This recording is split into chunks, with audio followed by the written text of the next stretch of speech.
Welcome back. It's great to see everybody after a good summer. I hope everybody had a great time. We've got a big fall ahead. At the end of our program, I'll give you some highlights of what's coming down the pike, but I wanted to jump right in because today we're going to talk about the setting of presidential precedents.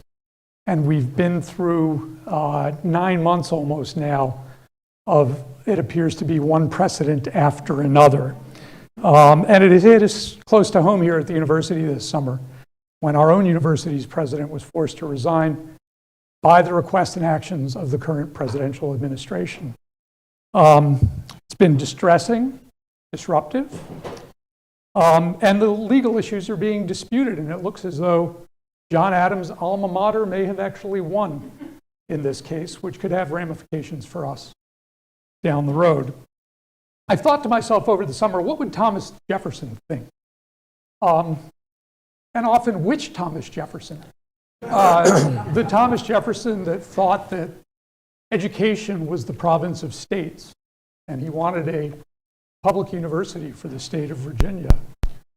Or the Thomas Jefferson had the sitting president of the United States, James Monroe, join the board of Central College, which became the University of Virginia. So today's session is about the origins of the presidency in theory and practice, particularly in practice where the theory wasn't completely fleshed out. What would the founding era have thought about a president who did the following? Removed popular senior federal officials established and authorized by Congress. Installed appointees who shared his perspective to the chagrin of the old guard and the establishment. Reduced the size of federal agencies against the advice of some in his own cabinet and uncertainty about Congress's authority in that regard. Reoriented foreign policy against the standing wishes of his own party and of the previous administration. Dialed back from a war in Europe where the US was siding with a country confronting an expansionist dictatorship. Addressed pockets of chaos across the country, which he saw as an emergency requiring the prosecution of local resistance. Aggressively pursued aliens as a threat, undermining the rule of law, our security and independence. Using the pardon power to pardon convicted insurrectionists in the spirit of uniting the country. That's right, we're here to talk about John Adams. Today's two exceptional scholars, we are proud to say, are both Miller Center Fellows. I'll start with the author of a terrific, not quite so new book. We had planned to have Lindsay with us last spring when the book came out. Lindsay Chervinsky is the executive director of the George Washington Presidential Library, and her new book, Making the Presidency, John Adams and the Precedents That Forged the Republic, is really a terrific read. And Lindsay, we're thrilled to have you with us. It's actually her second Miller Center appearance. You can go find the podcast with Eric Edelman and Elliot Cohen on Shield of the Republic, which she did shortly after the book came out. And I happened to borrow Prakash's version of it because I read it on Kindle. Cy is a professor at the law school who you all know. He is the James Monroe professor at the law school, and he's the author of a couple books on this topic. One is Imperial from the Beginning, which I also read on my Kindle, so I didn't have a copy to bring today, but The Living Presidency, his most recent book, an originalist argument against its ever-expanding powers.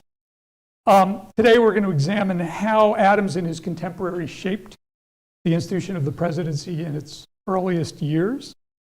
And as always, we'll have questions from the audience at the end. So for those of you here in the room, please scratch your questions on the card and Alfred Reeves will collect them and bring them up. And for those watching on Zoom at home, please put them in the Q&A chat. So thanks for being here and let's get started. We're going to start with Lindsay here. Let's start with you and the handoff between Washington and Adams. It was the first peaceful transfer of power. They're of the same party. Washington, as we learned from Hamilton, was a president without precedent, I think is the line, which means he established all the precedents, right? You did. Well, first, thank you so much for having me. It's a thrill to be back here, and thank you so much to Sai for joining us. These types of conversations, I think, always go better with lots of voices, and that requires scholars to be willing to join in on them. So I really appreciate you being here.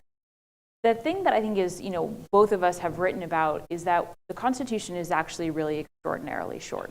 When it was written in 1787, it was just over 4,000 words, and that would have put it at one of the shortest written constitutions in the world. And Article 2 is much shorter than Article 1. So when Washington came into office, he had a pretty good sense of what was expected of him in the big picture because he had been at the Constitutional Convention. But in terms of the day-to-day stuff, how someone is supposed to dress, how they are supposed to interact with citizens, how they're supposed to interact with the other branches of government, none of that was written down. And all of that had to be crafted from scratch, which meant that every single day Washington was in office, he was essentially establishing precedents. But they only become precedents if someone repeats them. Otherwise, they are a very interesting historical footnote. So he has somebody either to repeat them or go in a different direction, his vice president, who was a central part of his cabinet, right? John Adams did not attend a single cabinet meeting. Washington did not invite him to a single cabinet meeting. They didn't dislike each other, they just were not close. And I think Washington didn't particularly think highly of Adams' political savvy. And perhaps there's also a question about the conception of what the role of the vice president was supposed to be. At the time, John Adams sat in on every single session of the Senate. After the first year, he didn't say anything because the senators kindly told him to keep his mouth shut. And so he sat there silently, which I think is a unique form of torture for someone like John Adams. But so there was a question about, is this person situated in the legislative branch or are they situated in the executive branch? But really, I think it came down to George Washington just didn't really want John Adams' advice and so didn't include him in the cabinet deliberation. So what went wrong? You get this peaceful transfer. Does Washington just go back to Mount Vernon, where you now work, and just hang out, or was he active? Was he engaged? So some of both. We often overlook the transition of 1797 because the one that came 4 years later really overshadows it. But they didn't know that that was coming. And for the people who were in the room, especially in 1797, the most recent transition they had seen was the French Revolution, which was quite literally characterized by guillotines and blood running through the streets. And so while I don't think that was their expectation, they hadn't seen a peaceful transfer of power. It was not around them. It was not done at the time. This is the age Napoleon is about to come on the scene. So that is the world they are living in. And they were incredibly proud of the transition that they crafted in 1797 of Washington's attendance, Washington walking out of the room behind Adams. It was the first time he had probably walked out of the room behind another man in about 30 years. And they knew that they were making history. So for that portion of it, they were extraordinarily proud of it. They believed they had done a historic thing, and they had. Then Washington went home. He wanted to be an average citizen. Again, this was a revolutionary thing to do in 1797 in the age of kings and dictators. And then it gets a little bit fuzzier once the army is made much larger. But I know I'm getting ahead of myself. No, it's getting right to the right place. So, the revolution's happening in France. The transition has happened here. What is the state of political harmony or disharmony at home? Well, you gave a list of things that John Adams did, most of which I think actually were the correct thing to do, I should say, just for the record.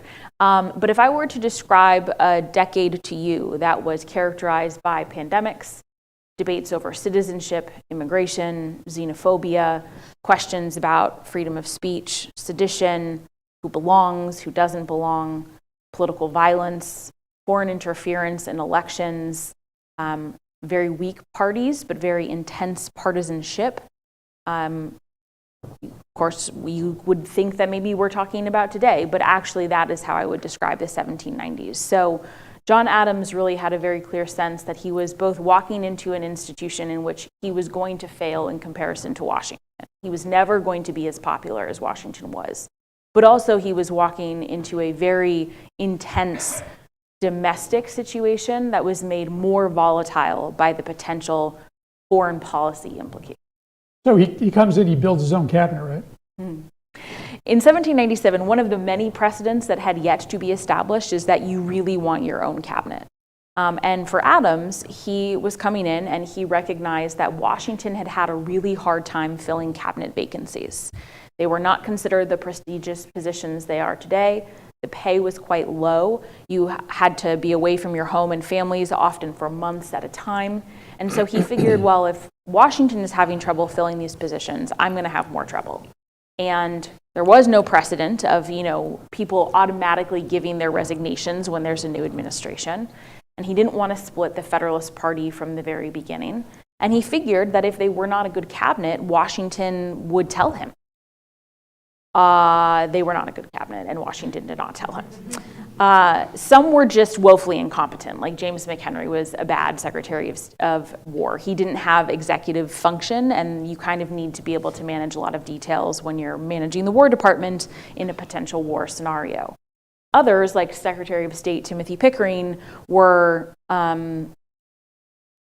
insubordinate, incredibly disrespectful, and sort of intentionally violated Adams' policy for most of the presidency, which led to, I think, one of the big kind of key clashes over executive power in John Adams' administration. And so what did this cabinet, what did this party, still in power, but now we have parties, right? Jefferson is now, having lost in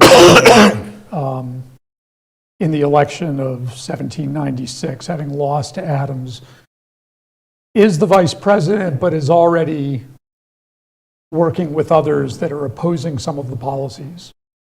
And in the book, you have this wonderful description of the early months of the administration about Adams and Jefferson trying to reconcile a bit. Jefferson had resigned from Washington cabinet. He's now back as the vice president. It doesn't go particularly well. So what do the Federalists care about? Are they unified? What are they thinking about internationally? What are they thinking about domestically? And how do they view presidential power? And after you go, we'll bring Cy in on this point.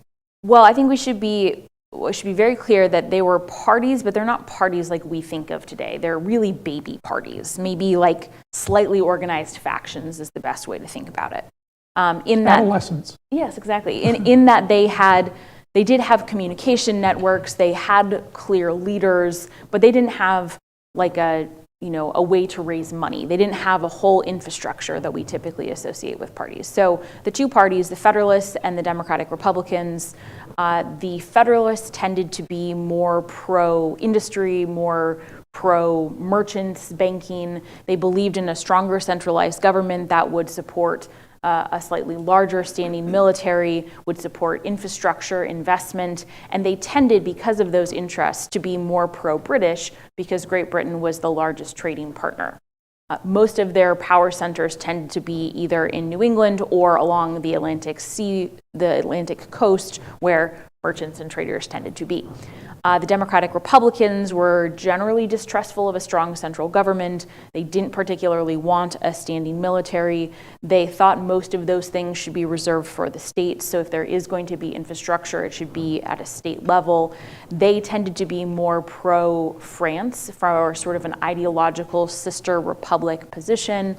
And they tended to be more supportive of farmers and tradesmen, and thus found most of their support in the South and on the western regions of the states. So that kind of set up this clash in the 1790s in which not only did they disagree on things like foreign policy, but they really did have fundamentally different visions of what the nation should be going forward and how it should develop, and including who was the ideal American. For Democratic Republicans, it was the yeoman farmer. For Federalists, it tended to be someone who was more located in the city. And that was reflected in the disagreements between Thomas Jefferson and Alexander Hamilton. And I would go so far as to say not only did they disagree on those things, but their worldviews shaped how they thought someone should present in terms of masculinity, what dress was appropriate as a virtuous American, et cetera, et cetera. So, Zai, you get into a lot of this in the book Imperial from the beginning, and just sketch for us first, starting with since Lindsay mentioned Alexander Hamilton, very important in the design of the executive during the Constitutional Convention. Otherwise, what did you think the founders thought about the executive? And by the time we're now 9 years later into the second person to hold this office, how do you think these same founders are viewing the office? Well, it's a delight to be here, and everyone needs to get a copy of this book. I'm assuming it's on Amazon, but it's a wonderful book, very well researched and written, and it's a tribute. And for sale out back when the events. Oh, it's here. Okay, even better. You can just pick one up as you leave.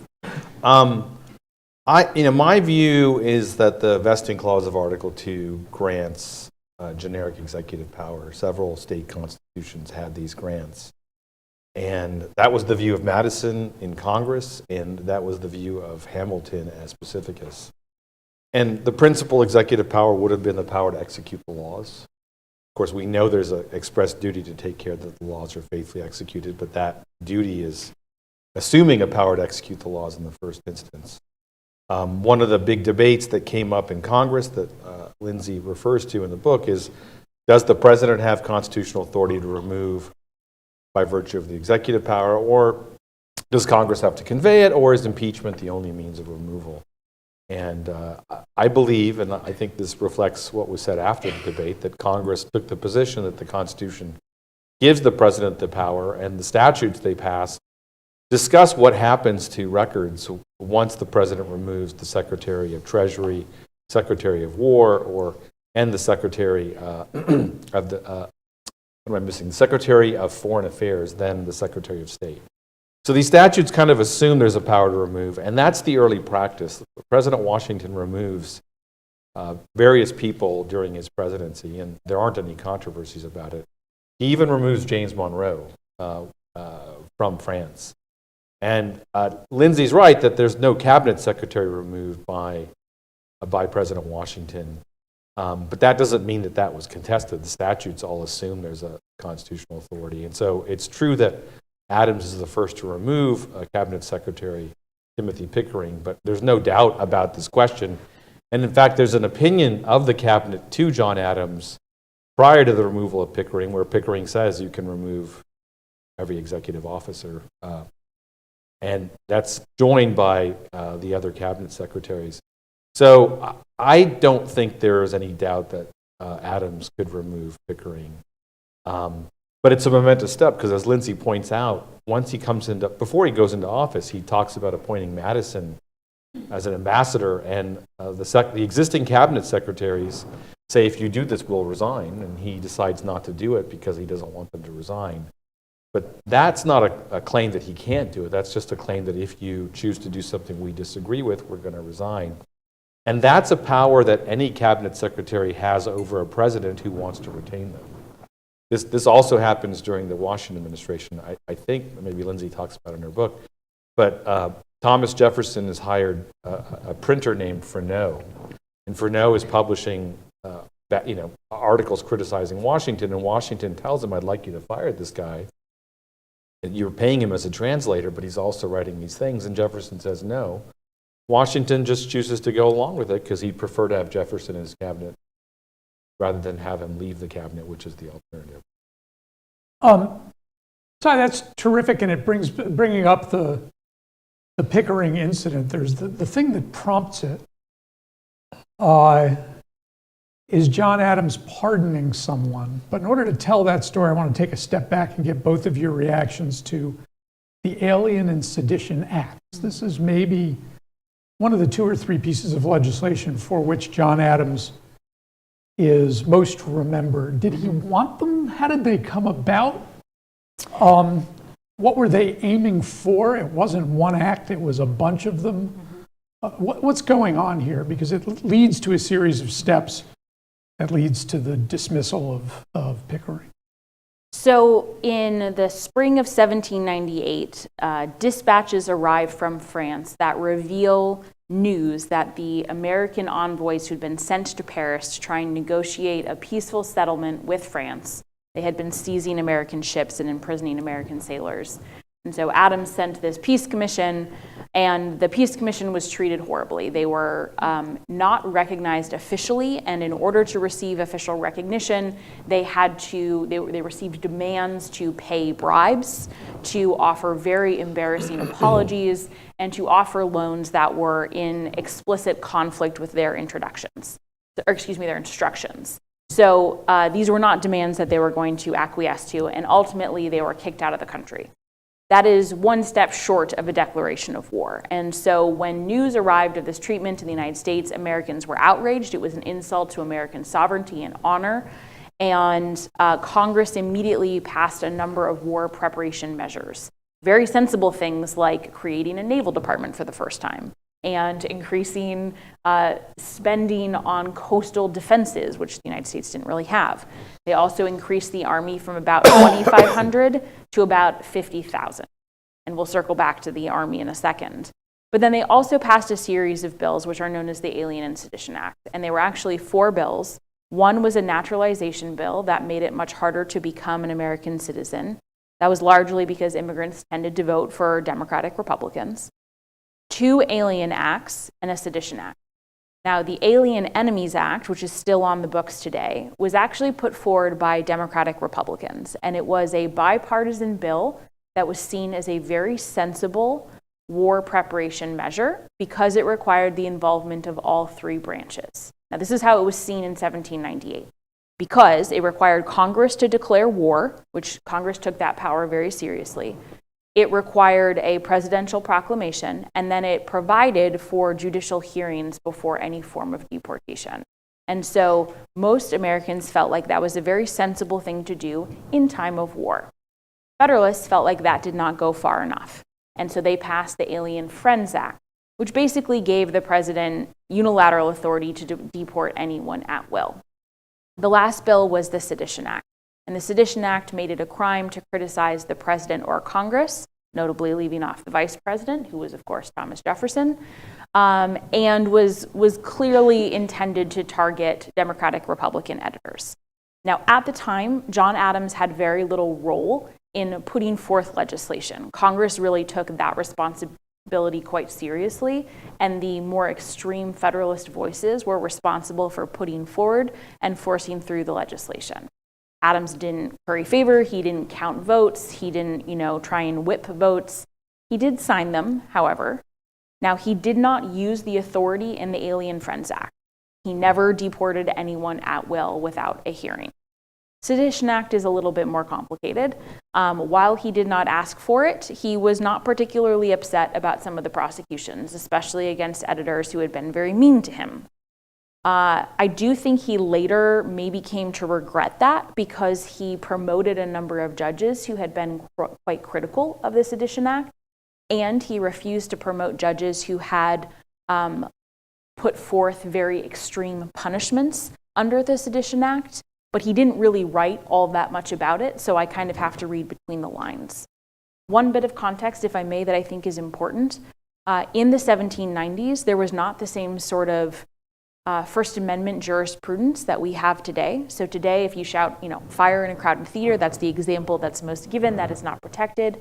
If you use speech that is designed to invoke violence, that is not protected.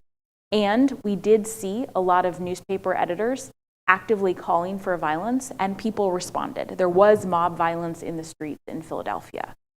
All of which is to say we should not excuse the actions, and I don't think we should forgive them, because I do think the Sedition Act is the dark mark on Adams' presidency. But I believe there was a good faith and a genuine fear about the use of speech and political violence, which was then perverted by the more extreme voices in the Federalist Party for partisan purposes. So, Sai, the politics of the period are defined around kings, and your book has this very provocative title, Imperial from the Beginning. With the argument that at some level, Americans without the trappings of say, religious majesty, they did want a king. So in the passing of these laws, does it move the country further in that direction? In what ways did we want a king? In what ways didn't we want a king? I mean, I think if you go back to 1787, there's a sense that state executives are too weak, and that a plural executive at the national level, the Continental Congress, can't get things done. And so they want a stronger executive, and they make an executive that's far stronger than any state executive, which then leads to the criticism that you've created a king in all but name. And how does this person differ than the English king or the British king? And there are ways in which it differs, but there are not that many ways in which it differs. But I don't know if people would say publicly they wanted a king. I think they don't want a king, but they want something that resembles it. Or at least some people want something that resembles it. And then when you get to the Alien and Sedition Acts, I mean, Lindsay's summary is excellent. I think what's going on there is they're worried about people who side with France trying to take over the country. There's this concern, that permeates the last half of the Washington administration through the Adams administration about Francophiles, Jacobins, and people that are radical. And of course, the French Revolution is getting more radical over time. And so they think they think the government can't function if officials are being criticized and lied about, and so they passed the Sedition Act. And they think it's necessary and proper to carry into execution the government to have this sort of act. And although Jefferson thinks it's unconstitutional, he thinks it's unconstitutional because of the First Amendment. He doesn't, he thinks that it's perfectly fine to prosecute sedition at the state level. So his claim is a federalism claim. It's not really a rights-based claim. And you might wonder, would it be permissible in D.C. or something, right, where Congress has more authority? Or does the First Amendment apply to restrict it there as well? So I don't really know if I see there are claims that, later the Virginia and Kentucky resolves make the claim that these acts give monarchical authority to the president because they're delegating authority to him. But I don't really know if they really go that far in delegating vast to the president. I had never thought of it in that context. So your question is an interesting. One of the precipitating crises that ends up leading to a cabinet crisis for Adams is the use of executive force to put down basically an anti-tax rebellion, right? The Federalists are by the Jefferson's party, the Democratic Republicans, are casting the Federalists as neo-monarchists, big standing army, to raise and collect taxes to create a bigger standing army. And there's such a rebellion, and it's put down. And a couple folks are arrested and tried. So play it forward. What's going on here? Yes, so when Congress increased the size of the army, they also passed a series of taxes to pay for said army.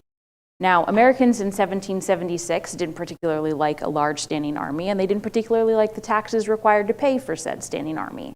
And most of the Americans that had protested in 1776 were still alive in 1799 when this came to fruition. And their feelings about the subject hadn't much changed, nor had their methods of protest. In fact, liberty poles were put up all over Pennsylvania and Western Massachusetts as a way to say, hey, we didn't really like this 20 years ago, we still don't like it now.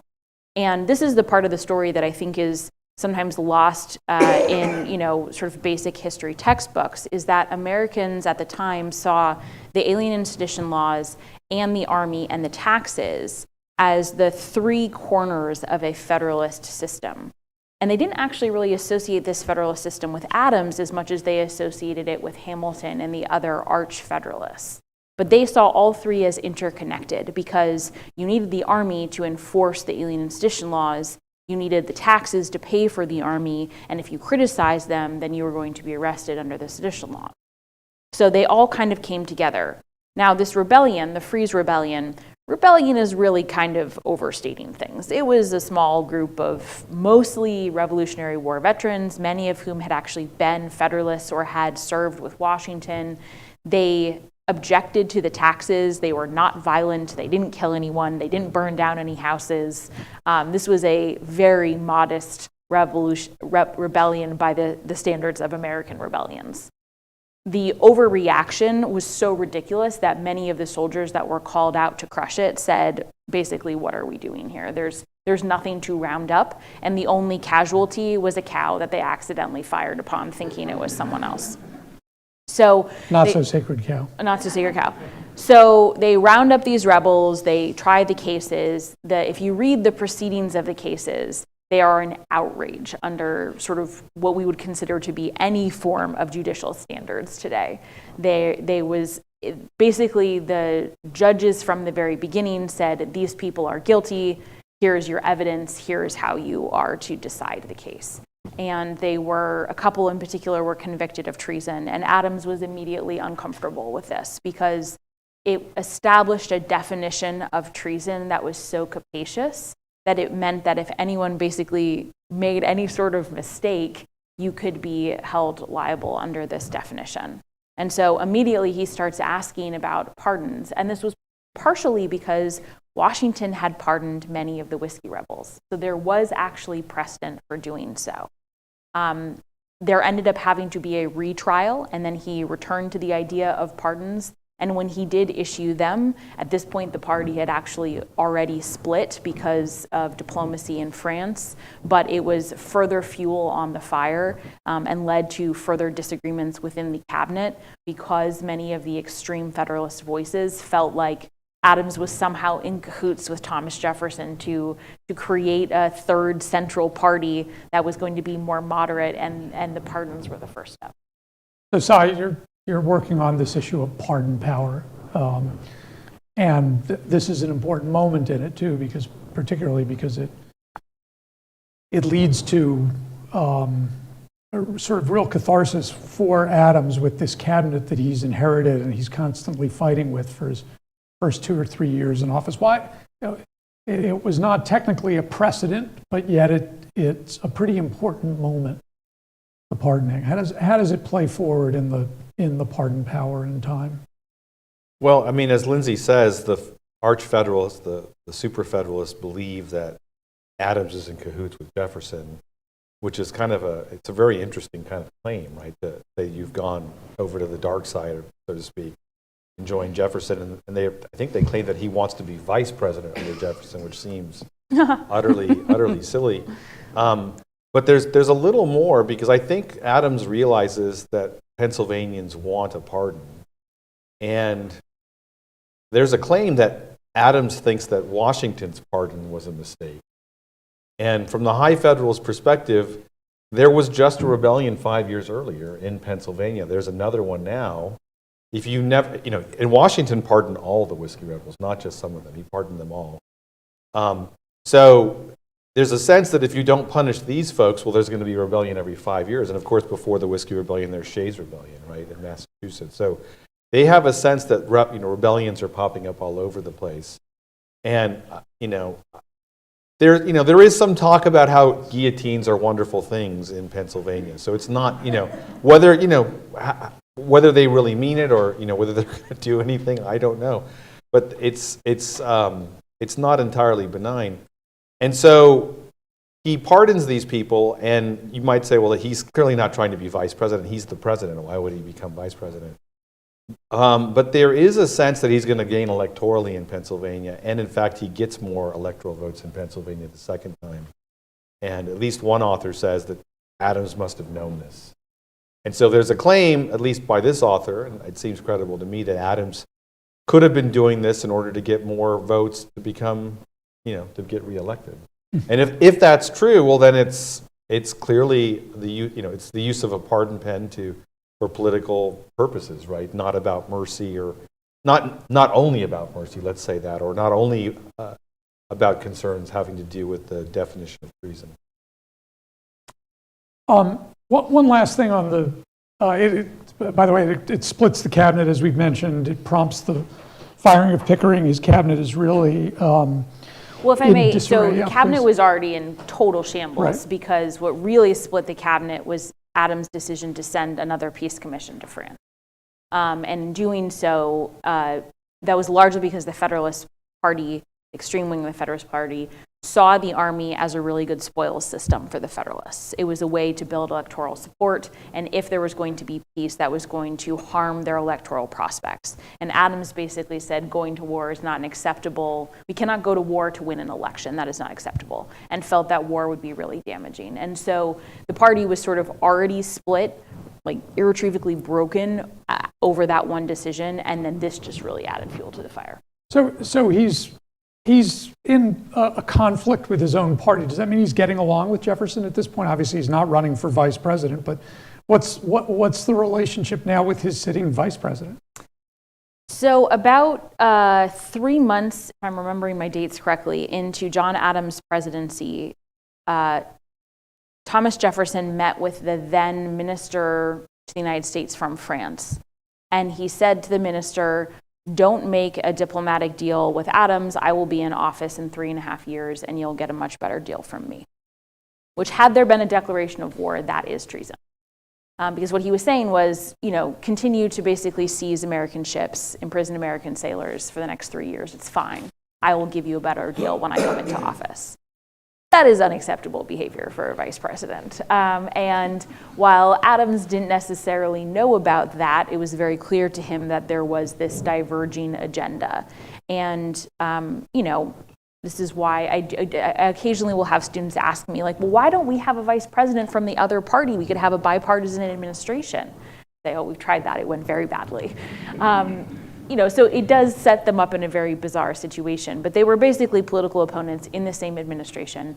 Jefferson was running an opposition party, was trying to figure out what it meant to be loyal opposition, or in some cases not so loyal opposition. And they were basically not. One last thing before we go to audience Q&A, Hamilton. You've described these arch Federalists. Hamilton sort of come in and out of the picture. I gather in the play Hamilton, the musical, there was a song that was cut about the Adams administration. If you were writing that song, what would that song tell us about Hamilton's actions during the administration? So he's the good guy, right? Hamilton's the good guy. So the thing about Alexander Hamilton is that he was very brilliant, and he was also a little bit nuts. And so John Adams really didn't trust him and had very good reason not to trust him. Adams, when they were trying to figure out who the officer corps was going to be in this new massive army, his cabinet was really pushing for Alexander Hamilton. And John Adams basically said, anybody else. It can be anybody else. And he was right, because Hamilton had these sort of grandiose notions of what the army could be, and these ideas of marching the army south through Virginia to crush his political opponents and on to South America to stir up some rebellions for good measure. So those sort of empire building plans, combined with the party building plans that Hamilton was using the army for, made Adams extremely distrusting of Hamilton. The cherry on top was then when Hamilton took it upon himself to meet with John Adams and to lecture him about foreign policy, keeping in mind that Alexander Hamilton had never held a single diplomatic position, and Adams had served in the Netherlands, Great Britain, France, and had written the model treaty upon which most treaties at the time were signed. So he basically was sitting there thinking, this young upstart nobody who knows nothing about foreign policy, who's never been to Europe, has the audacity to tell me what to do. Needless to say, it didn't go very well, and they did not get along at all. And one other piece. It's 1800. We're now looking at an election in the fall. They're in the same party. How's Hamilton viewing Adams' attempt to get the nomination and run for re-election? So Adams had been issuing some criticisms in the summer of 1800, fall of 1800, about a pro-British wing in the Federalist Party, which at the time was a major insult. And he was obviously referring to Hamilton. And Hamilton sent him a series of letters asking for an explanation, and Adams ignored them. The thing Hamilton could not abide was being ignored. And if it was anyone else, he would have challenged them to a duel. But you can't really challenge the sitting president to a duel. And so instead, he published this 30-plus page pamphlet, which is this giant diatribe on John Adams' character. And while there certainly are some elements of truth in it, it had the character of saying every accusation is a confession. And it made him look very bad. And most of his friends and allies wrote to him afterwards saying, you accuse John Adams of being vain, and this makes you look vain. You accuse him of being ambitious, this makes you look ambitious. This was a very bad idea. And it did further split the Federalist Party. It ends up in a weird way both securing Adams the nomination of the party because it discredits this arch-Federalist wing, but also breaks up the party so much that Adams can't win the general election. Yeah, the Federalist Party had what we would call today a morale problem, an enthusiasm problem among their voters. And so what it did was it made states like Maryland so at the time, every state got to determine how they would apportion their electoral votes. So sometimes it was in a direct election, sometimes it was the state legislature. And so when you had an election like Maryland, that the election for the state legislature was going to also therefore be the election for the Electoral College. When you have Federalists who are very kind of meh about the candidate, they're not going to campaign as hard for the state legislature, meaning they're not going to have the same number of votes in the Electoral College. So it really undermined his support at the state level. Really terrific. We'll go right to the questions now. Keep questions coming in both online and here in the room. If you would, and this is as much to you as it is to Lindsay, discuss Adams' long-term impact as a Federalist by having named John Marshall Chief Justice of the Supreme Court. And worth a little bit of backstory about how Marshall gets that position, because it's not his first position in the Adams administration. Why don't you take on his first position, and we'll turn to Cy about the impact of Justice Marshall. So when Adams fired Timothy Pickering, he appointed John Marshall as the replacement. And it was a very smart choice because John Marshall was a well-respected Federalist and was both aligned with John Adams in that he was much more moderate, but the arch-Federalists couldn't really object to him because anyone else that Adams might appoint would be much worse in their eyes. John Marshall and John Adams were actually very closely aligned on a lot of things, including sort of their view of foreign policy and, I would argue, executive power. And they worked really well together for the last year of Adams' administration and was, I think, the Secretary of State he should have had from the beginning because they did work so well together and complement each other. And Marshall, first in his capacity as a congressman and then as Secretary of State, did a number of things in the electoral season of 1800 that really ensured the preservation of democracy in a way that I think is really underappreciated. Well, John Marshall is known as the Great Chief Justice. He served a very, very long time as Chief Justice, and he wrote, many opinions that are justifiably famous. But one of the things he did is he got the court to write opinions as a court rather than seriatim. So before he's made Chief Justice, every justice is writing their own opinions, and there's no opinion of the court. Oftentimes, there's no opinion of the court. So you'd have, 4 justices in a majority coalition, and they're each giving different reasons for why they're ruling a particular way, which is harder. It's harder to view the court as an authoritative institution if it's speaking in multiple voices. Well, John Marshall, kind of corrals the court and gets them to join his majority opinions for the court. And then the other thing he does is he institutes the idea of written opinions. These opinions are oral, and there's just a guy in the audience writing them down and then selling the opinion, right? And that's why if you look at, if you're a lawyer, you know that there's Cranch and there's a bunch of authors who actually were in court writing those opinions. Well, that means there's some slippage between what's being said and what's being written down. Well, Marshall says, you're getting it all wrong. Here's our opinion. Right, here is a written opinion that you can then publish, and those have those decisions have consequences that reverberate to today, because when we think of the court, we think there's always going to be a majority, and when we think of the court, there's always something in writing, and we know precisely the reasons they have for what they're doing, even if we might disagree with them. So those are, besides McCulloch versus Maryland and, Gibbons versus Ogden and Marbury versus Madison, those two innovations were quite instrumental in making the court the institution it is today. I'd love to just stick with Marshall for a second, because he's a Virginian. That must have been attractive to Adams. He's also a distant relative of Jefferson. I know it's off script of the book, but tell us a little bit about their relationship, if you would. So John Marshall got along with everyone. He could make friends across the aisle from the farthest left to the farthest right, even though their left and right didn't really map onto ours, with the exception of Thomas Jefferson. They hated each other. They were cousins. They hated each other. And I think it was partly because Jefferson felt like Marshall betrayed what it meant to be a Virginian. And I think Marshall felt that Jefferson was too small-minded. Marshall was thinking in national terms, and Jefferson was thinking in state terms. Now, that being said, Marshall did continue to serve for several weeks after Jefferson's inaugurations until Madison could be put in place as the Secretary of State. And he did show up to Thomas Jefferson's inauguration to give the oath of office. Jefferson chided him that he needed to be on time, which I'm sure Marshall really appreciated that reminder.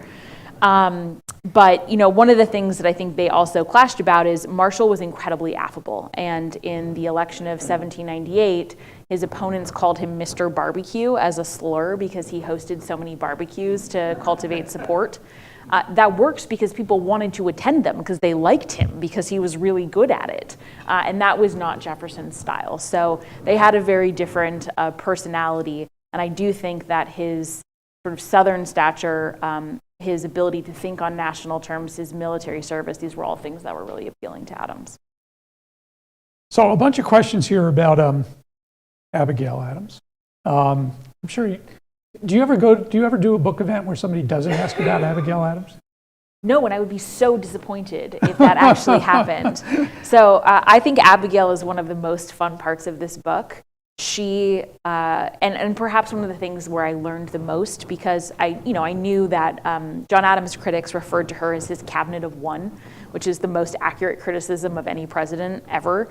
And so I knew she was really important. I knew that the relationship was wonderful. What I didn't fully appreciate was how brilliant she was as a political mind. She could assess the scene. She could assess political character, motivations, who was doing what, in a way that few people could. And she had the best criticisms and the best snark about them.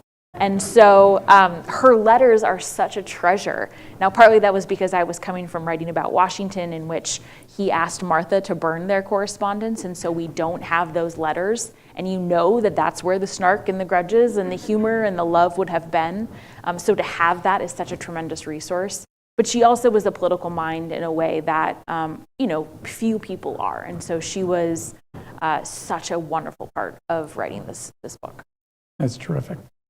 Back to you both. We've got about 10 minutes left. Two questions that I think connect to one another. I'll ask the more granular one first and then open-ended at the end for closing comments. So there's a question here about how Congress would react to precedents set by Adams as president. I'm really taken by this. Before we came on, I'm very interested in this topic of what happens after strong presidents. Political reaction by the person that succeeds them, even if it's their own vice president. But it's an interesting question about what Congress does. He's out there setting these precedents. Any important congressional reactions to Adams and what he's doing? Well, I think one of the big moments of Adams' presidency is there is this tussle over executive power, because so few of Washington's decisions really received substantive pushback. The main one was around the Jay Treaty, and he ultimately defeated the opposition in Congress to the Jay Treaty when he asserted executive privilege for the first time. He didn't call it executive privilege. That was a term that was largely coined by Dwight Eisenhower, but Washington was the first president to do so, and he did so in March of 1796. But other than that, his use of executive power was much more untested, and in a way that we would find almost hard to believe. It's certainly not a 21st century use of power. Well, actually, maybe it is. I take that back. Congress seems to be abdicating a lot of its responsibilities at the moment. So let's say it's certainly not in line with 20th century congressional pushback to presidents. So, I think when Adams came into office, one of the questions was he going to be able to use the powers in the same way? And the answer was no, because Congress was much more willing to push back. Even people of his own party were much more willing to push back. So they rejected certain appointments. They made him appoint other people in addition to the appointments that he was making. They were much more willing to fight with him over terms and sort of set up this tussle that I think was actually much more consistent with what most presidents have experienced, which is that unless you are someone with a stature like Washington, you're going to have to expect that there's going to be some push and pull and negotiation, which is, I think, frankly, I don't know if you agree with this, how the framers of the Constitution envisioned it. They envisioned Congress pushing back on things and being an active participant in the crafting of ideas and legislation rather than just the president doing stuff.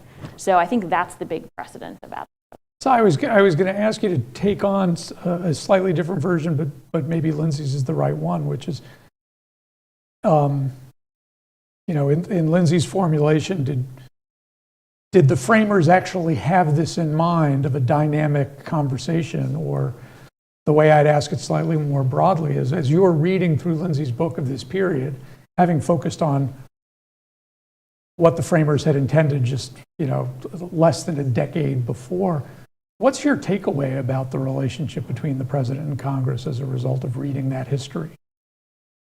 Well, I mean, it's a wonderful book.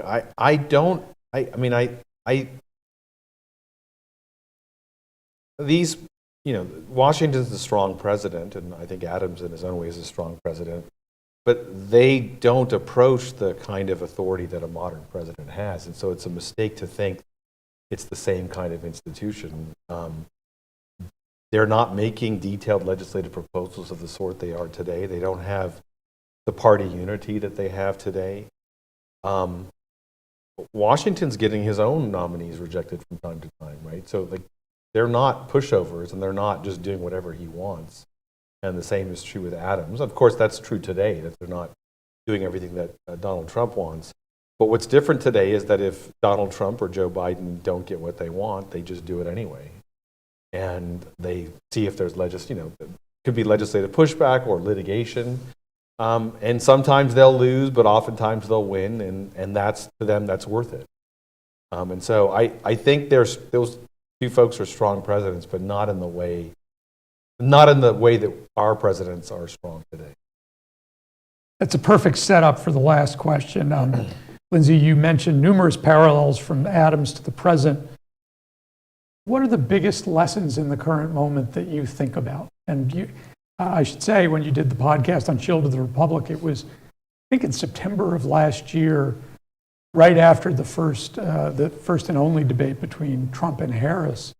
It was a very different moment, and you were looking at different precedents around January 6th and the peaceful transfer, and thinking again about whether there was going to be a contested election in 2024. A year later, what are you seeing as the issues that jump out? And I'm going to turn to Sai, the same question. My biggest takeaway from this period is really, most of the people who I'm talking about in this book had some participation in the founding of the nation. They either fought in the war, or they were in Congress, or they were a diplomat, or they were in the state governments. So they knew how hard it was to build something, and they knew how easy it was to tear down, and therefore how fragile the institutions they had just created were. And they also understood that the longer something survived, the stronger it would become, because it would take on sort of significance and build up legitimacy, but that it required civilian participation and sort of the renewed commitment of each generation to have that commitment. And so when push came to shove, when they came to moments where it came perilously close to being torn down, in the election of 1800, and the transition is one of them, where there were moments where I think they genuinely were worried that violence was going to destroy the Constitution, and I think they had good reason to fear that.